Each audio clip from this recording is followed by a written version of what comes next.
welcome back to Inner Alchemy Alcove. If you are new here, my name is Lauren Rose and I'm your inner work guide here on this channel.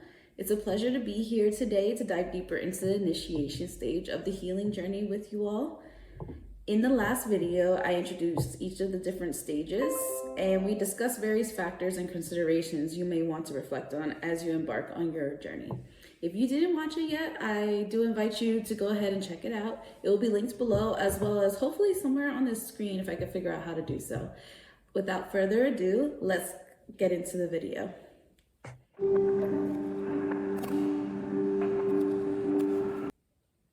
The initiation stage is the starting point of your healing journey and is marked by a catalyst that prompts individuals to seek change and healing. It's an invitation to go within and to maybe learn a little bit more about ourselves and to heal and get a little bit of introspection on our lives. In philosophical and psychological terms, the initiation stage represents a pivotal moment marked by a sense of discomfort, cognitive dissonance, or crisis, often referred to as the resistance stage. I will be in the future doing an entire video on the resistance stage and how to get through it, which is pretty much how to get through the initiation stage, but a little bit more into the psychology behind it and maybe even the neurology behind it, because it is important to really understand, because the more you understand about the resistance stage, the more you will be able to see it in others and maybe show a little bit more compassion and empathy, because you'll be able to identify it within yourself, because we all go through these different stages, as I mentioned in the last video. So this stage often emerges from existential questions, internal conflicts, or external challenges that create a profound sense of unease and dissatisfaction with one's current state of being. From a psychological perspective, the initiation stage is seen as a catalyst for transformation and self-discovery. Like I said before, it's like an invitation to go within and to grow. It may involve confronting past traumas, questioning ingrained beliefs, or reassessing life goals and values. Terms like self-realization or rebirth encapsulate this process of inner growth and renewal. So if you've ever heard anybody talk about, especially like self-realization and rebirth, like the phoenix. We see that archetype a lot, especially on social media and within the collective consciousness. And that's all about this stage. It's like that moment where you have an epiphany type of thing. And you realize that maybe you aren't living either to your true potential, or maybe that there's clearly something blocking you from getting to your goals or the next step in your journey. And so we also see this within spirituality, where we describe this as an awakening stage, where individuals feel a deep calling to explore their inner selves and connect with something greater than themselves. This can lead to terms such as enlightenment. So instead of maybe the integration stage, they'll call it like enlightenment. I believe I mentioned this in the last video too, where like in spirituality, they make it seem like kind of like a ladder, and at the top would be enlightenment, which would be integration. Regardless of the paradigm, the initiation stage typically involves a sense of discomfort or crisis that serves as a catalyst for change. This discomfort acts as a powerful motivator, propelling individuals to take action, explore new possibilities, and embark on a journey of healing and personal growth.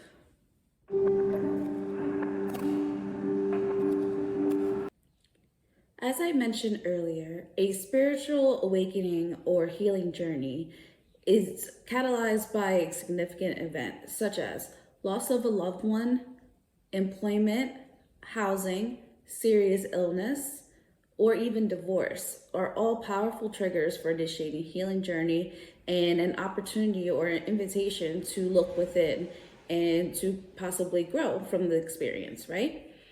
These events often disrupt our sense of stability, which is why we say homelessness or losing your house or job, and challenge our beliefs about ourselves and the world. Like I said, this is the moment where you're really questioning your routines, even your strategies for getting through things. Maybe you're reevaluating your attitude towards the world or relationships or different people. These events prompt us to seek understanding, acceptance, and ultimately healing. Remember, believe in the last video, it was when I had mentioned also that this is a time where people start self-diagnosing. So we will talk about that in the next video. I believe I have a whole section on that, but just be careful with not to try to self-diagnose at this time. This is, once again, like I've said several times, this is time to go within and start really getting in touch with our values and our passions and our what is really true to us. And it's not wise to try to put labels on anything, okay? Especially at this stage. This is just time to go within. Just remember to go within. I think a lot of times people try to bypass this stage and try to immediately start going out. And you will get lost, and you at the end of it, you'll feel like nothing is going to work and you'll never get better because you're not taking the time to really go within it and find out what it is you're seeking. You can't go on a journey looking for something if you have no idea what you're looking for, or where to look, or anything, going in completely blind. I know we talk about the mystery of the unknown, but I mean, you have to have a little bit of something. And the way you can find that guide, that blueprint for what you should be, what this journey should be about, is by going within and spending some time with yourself, journaling and meditating and sitting alone with yourself without anybody else's input, except for maybe, and we'll talk about it later, some connection to help you regulate if you're feeling really sad. That would be like the only time to really get any kind of support at this time, okay? So a good example for a significant life event, we're going to use Sarah as an example. Sarah found herself overwhelmed by grief and struggling to cope with the void left in her life.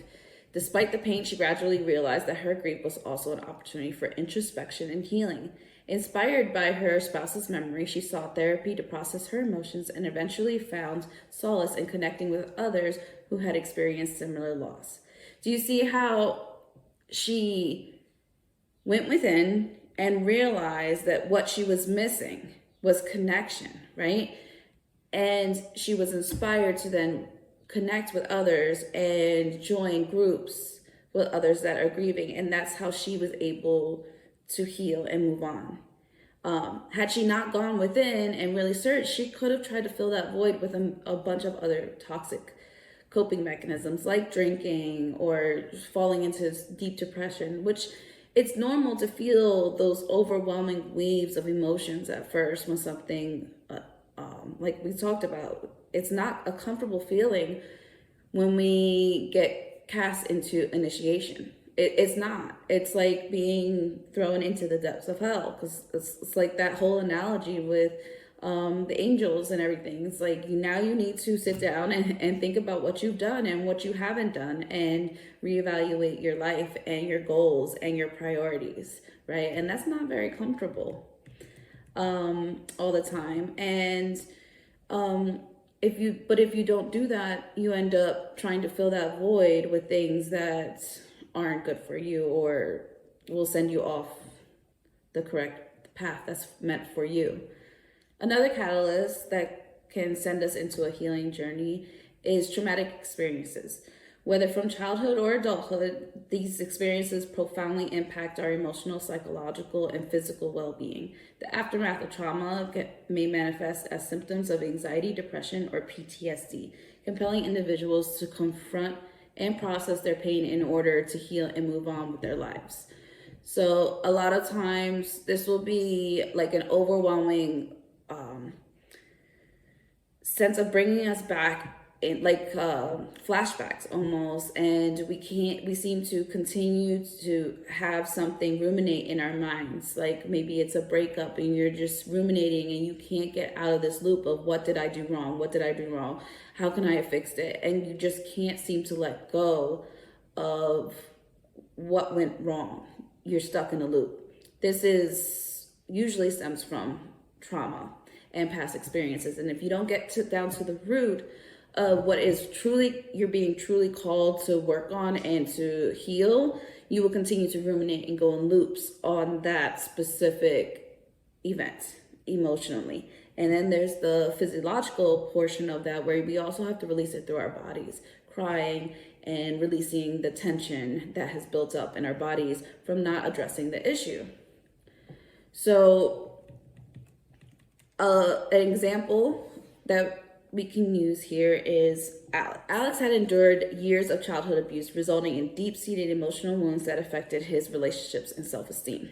Despite years of avoidance, Alex reached a breaking point when his symptoms of anxiety and depression became unbearable. He was unable to work, and he had undergone multiple divorces. With the support of trauma-informed care, Alex began to confront his past and gradually unravel the layers of pain and shame that had kept him imprisoned. Through a combination of therapy, self-help, and community, he was able to learn coping mechanisms, self-compassion, and ultimately was able to reclaim his sense of agency and self-worth, reconnecting with his family and friends. So once again, this was a moment where he had to sit back and really be like, oh, what is going on? Like, you know, everybody's pulling away from me maybe. People are telling me I'm not, I'm hard to deal with. There's so many different, and we will go over this in May, I believe, different coping mechanisms that's come out of trauma, and how some of us come out with walls put up and really potentially traumatizing defense mechanisms that we may traumatize others because we were traumatized, passing on, generational trauma and also societal trauma, right, between each other. So this was a great example of someone who was finally just like tired of dealing of, the disconnection, and was able to go within and seek help when he felt like he needed to and get the help he needed. And that was another catalyst. A major catalyst for change is feeling stuck, unfulfilled, or disconnected from oneself. These are the people that I had mentioned before that maybe wake up one day and realize that they absolutely hate their career, and that maybe that they were pushed, maybe their family really pushed them to become a doctor or a lawyer or something really, stable, and your classic, like, you've made it type of jobs, or, work a 9 to 5. And they discover one day that they're just miserable. They don't want to go to work. They're super depressed. Maybe they picked up some extra weight from the stress every day. They just really got to talk themselves into going to work. This is also a time where people can have it's called burnout, essentially, right? Is when you're like, man, I am doing something. There has to be something that I can do that it will give me energy. Recognizing the call to healing and the signs indicating it's time to embark on a healing journey is crucial for personal growth and well-being. Listening to one's intuition and honoring the inner prompting for growth and transformation are essential aspects of this process and of developmental growth. Here are some intuitive signals and signs to look for that can help ensure that you don't miss the call. Intuitive signals. Gut feelings. Pay attention to any nagging feelings or sensations you get in your gut. You know what I'm talking about. You ever get that either sinking feeling in your gut when, like, you sense danger, or it's just something you really, really, really don't want to do and you're just being forced to do it? I know you've had that moment. Often your intuition communicates through subtle physical sensations. Sometimes it's not even a gut feeling. I know for me, sometimes even like the hairs on my arms will stand up. You get that feeling. It's like, you know when it's something that you shouldn't be doing. Pay attention to that. Don't ignore that. Trust your inner knowing or instinctive sense that something needs to change or be addressed in your life. This inner wisdom often arises spontaneously and may guide you towards the next step in your healing journey.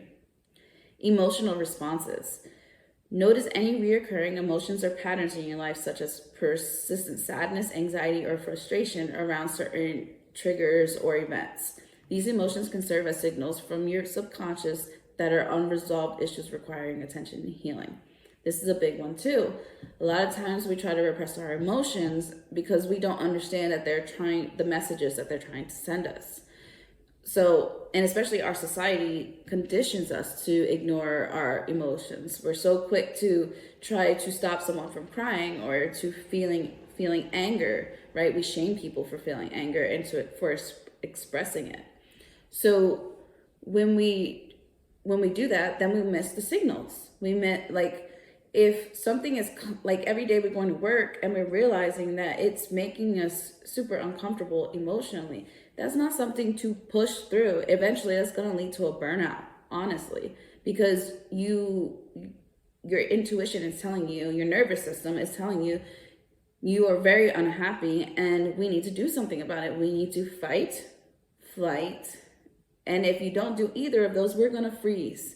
And we're gonna we're gonna send you into burnout, and you're not gonna be able to go to work. We're gonna get you sick.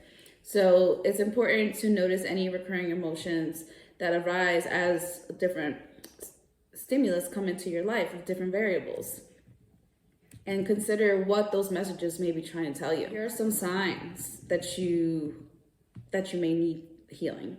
Recurring challenges. I had mentioned before, if every single month you're getting a late fee on a bill, that is a challenge or obstacle in your life that is reoccurring, that you need to maybe go within and discover any areas for personal development there, like maybe taking some money management classes, setting up an auto pay. Instead of just ignoring the problem and pretending that somehow magically it's going to get better for you, you have to address it. And you have to address it in ways that you can control, instead of complaining about the banks and how they're just gouging everybody, or complaining about these businesses just out here trying to make money off of poor people. Really sit down and go within instead of going externally, and think of things that you can control to make a change in your life that will make you be able to move through life with more ease, like setting up systems and routines that are going to mitigate these reoccurring challenges.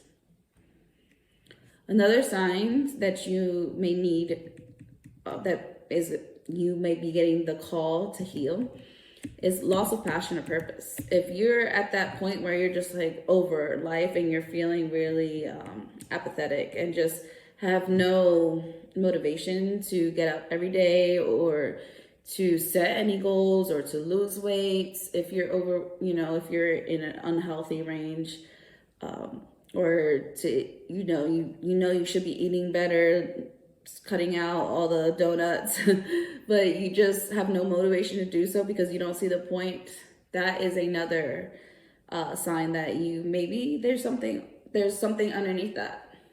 And this loss of enthusiasm is absolutely a signal, and it's a place that a lot of people get stuck in because they don't know what to do. So hopefully, with this channel will help you through that. You want to get back into realignment with your true desires and values, and what are the steps to do that? Sometimes we have to do some nervous system work to get us out of that stage, because that's technically the burnout stage. Physical symptoms are another sign of a call to heal. Chronic physical symptoms such as fatigue, insomnia, or unexplained aches and pains can sometimes be manifestations of unresolved emotional or psychological issues. That is a huge development within psychology and neurology, is we realize just how intermingled our psyche is with our physiology, and how our immune systems and even our organs and our hormones and everything is interbalanced. So when something is out of balance, we will experience things like insomnia, depression, aches and pains, and illness, physical illness within our body. So make sure you pay attention to your body's signals, and we'll go into like somatic tracking and experiencing and everything that has to do with our physiology in a later series. Your intuition is a powerful internal compass that can guide you towards growth and healing. By tuning into it, you can gain valuable insights and clarity about the next steps in your healing journey. Honoring your intuition allows you to live authentically and align with your true self. When you listen to your inner voice, you're more likely to make choices and decisions that are in alignment with your values, goals, and aspirations. If you ever talk to a psychologist, they'll talk about self, true self, your wise mind, right? So that's all your intuition. That's all within. We have to get in touch with that. And we'll go over that on this channel as well, like how to reconnect with ourselves and get back into our bodies and learn to trust ourselves and learn to let our wise mind or true self guide instead of letting our past and trauma and pain guide us. And we just sitting in the back seat, just kind of letting life take us on this wild ride, throwing us around a little bit, right? It doesn't have to be that way. I mean, we can choose to live that way. And some people, they live for it. They love the chaos, and that's what they want to do. And by all means, go for it. But if you're tired of that, you're tired of kind of just getting thrown around in the back seat and having no control of what's at least feeling like you have no control, then I invite you to go within and truly get in touch with your intuition and get in touch with your values. In summary, recognizing the call to healing involves paying attention to intuitive signals and signs indicating the need for growth and transformation. By listening to your intuition and honoring the inner prompting for healing, you can embark on a journey of self-discovery, healing, and personal evolution.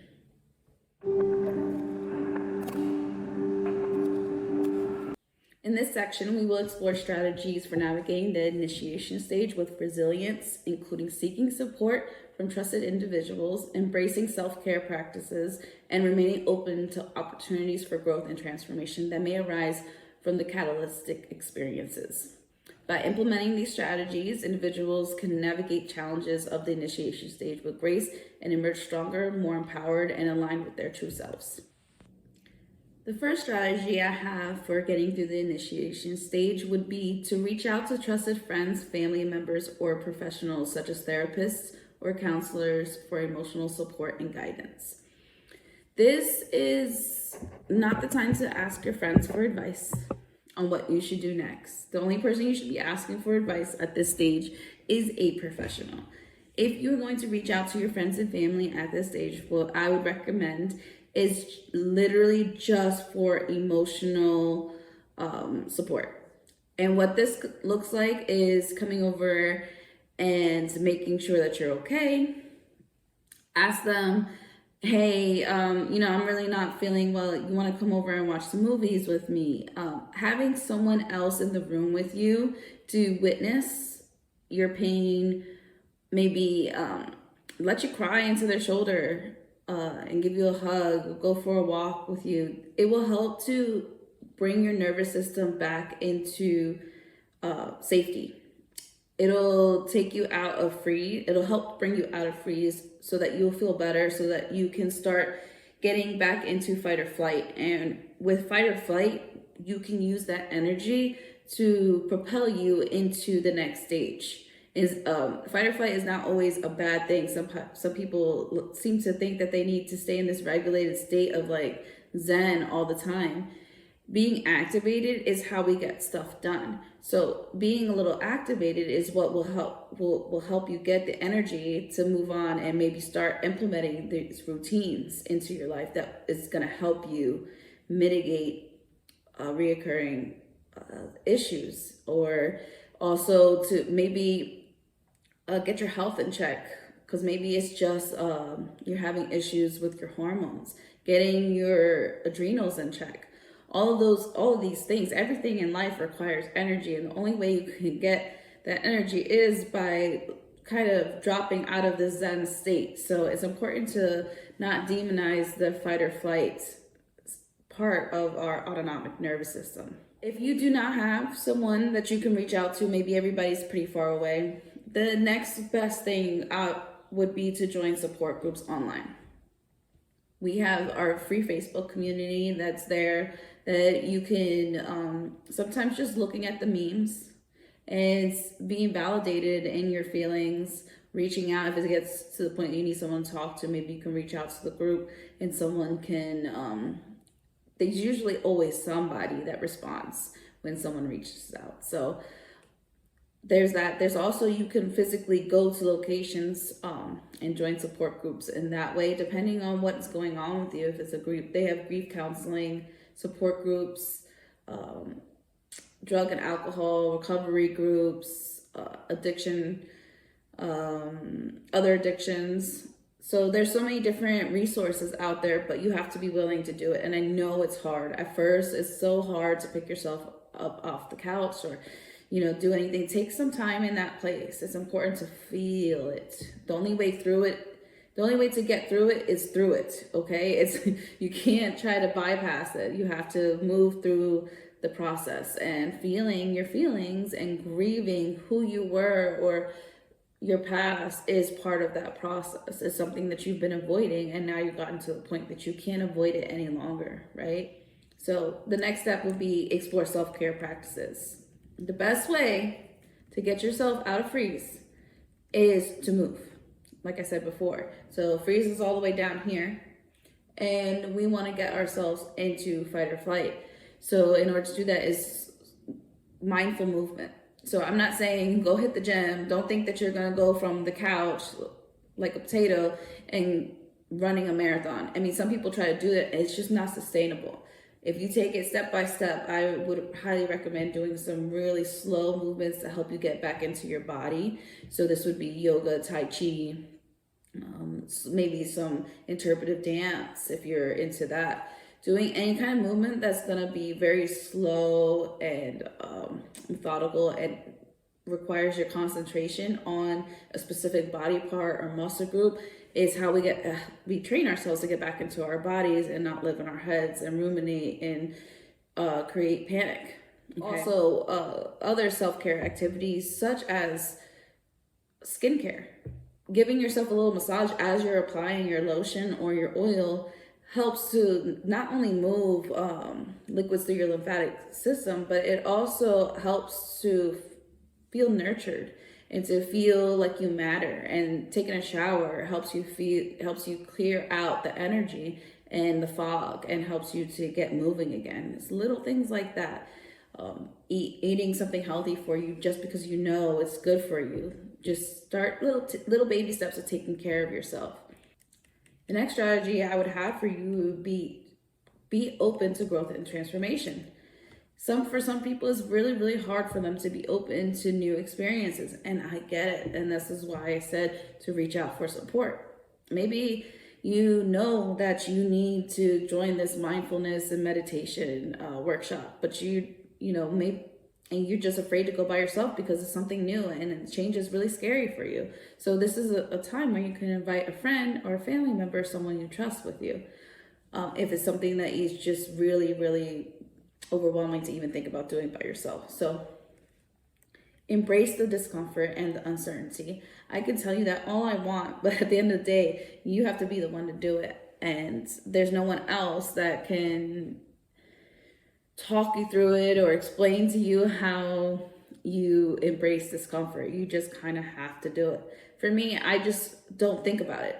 If it's something I know that if I think about, I'll think myself out of doing, and it's something I need to do that's good for me, I just won't. And that's what meditation has helped me with. It's helped me to, when I get those thoughts in my head, to be able to center myself and come back to my breath and kind of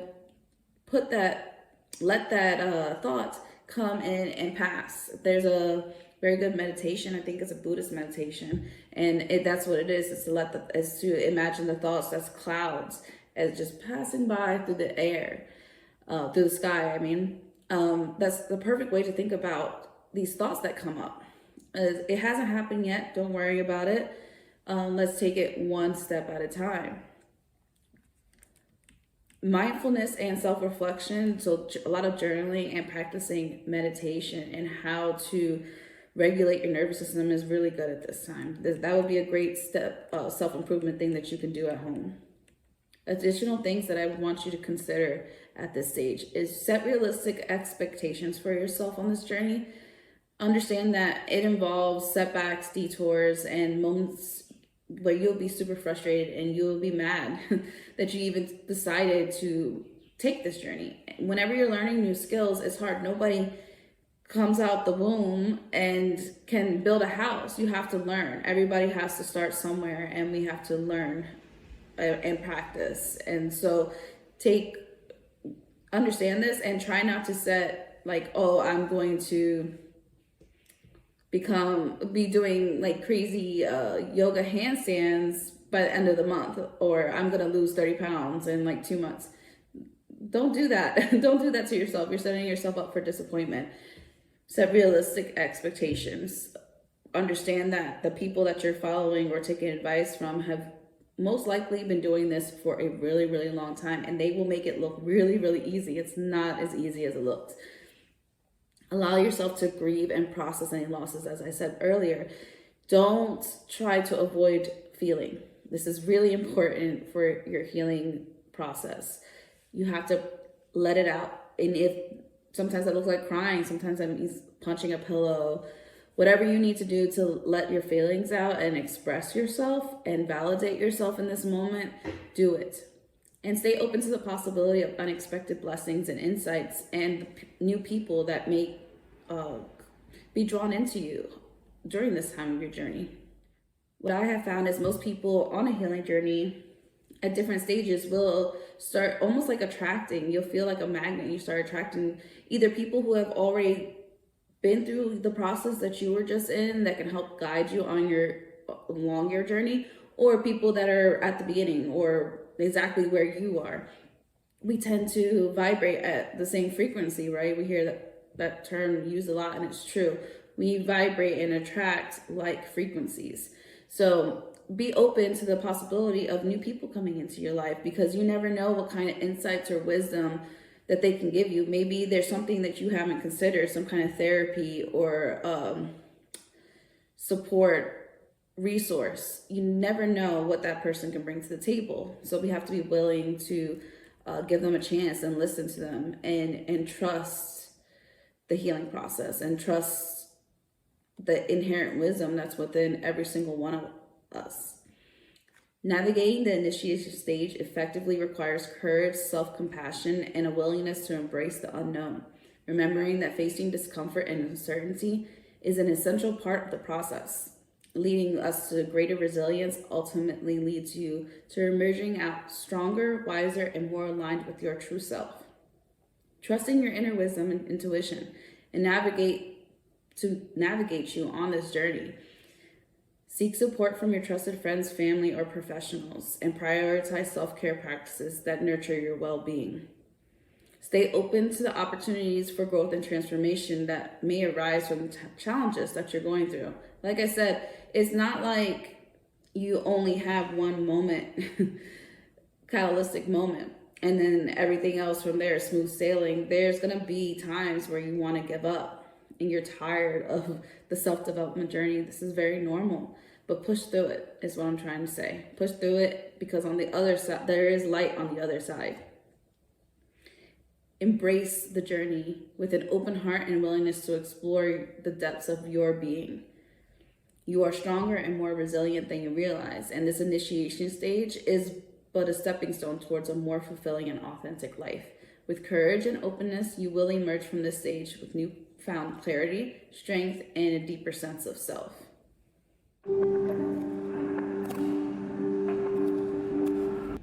So with all that being said, I invite you to take some time to reflect on your own experiences and recognize any catalysts that may have prompted you to embark on your own healing journey. A lot of people have been on a healing journey and didn't even know. So maybe there was an experience that you can remember that you may want to reflect on and journal about the experience and how you're feeling about that journey, how much you've grown, or maybe you are recognizing that you are being called into one right now. How are you feeling about this? Express your emotions with vivid details. Let it out.